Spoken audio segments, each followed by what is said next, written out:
एक राजा के शयन कक्ष में एक जूं ने डेरा डाला था। हर रात जब राजा अपने शयन कक्ष में जाता तो वह चुपके से निकलकर आ जाती और राजा का खून चूसकर अपने स्थान पर छिप जाती। संयोग से एक दिन खटमल भी राजा के शयन कक्ष में घुस गया। जूं ने उसे देखा तो जूं ने खटमल से वहां से जाने को कहा, लेकिन खटमल भी कम चालाक नहीं था। बोला, देखो, मेहमान के साथ ऐसा व्यवहार नहीं किया जाता। मैं आज रात तुम्हारा मेहमान हूँ। जूं अंत में खटमल की चिकनी चुपड़ी बातों में आ गई और उसे आश्रय देते हुए कहा, ठीक है, तुम यहाँ पूरी रात रुक सकते हो, लेकिन अगर तुम राजा को काटोगे तो उसका खून मत चूसना। खटमल ने कहा, परंतु मैं तुम्हारा मेहमान हूँ, तुम मुझे कुछ खाने को दो, और राजा के खून से बढ़कर भोजन और क्या हो सकता है। ठीक है, जू ने कहा, तुम चुपचाप राजा का खून चूसो, उसे दर्द महसूस नहीं होना चाहिए। जैसा तुम कहोगे वैसा ही होगा।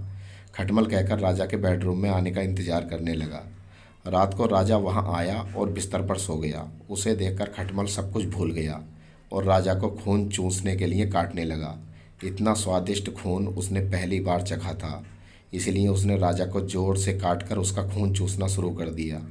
इससे राजा के शरीर में तेज खुजली होने लगी और उसकी नींद में खलल पड़ गया।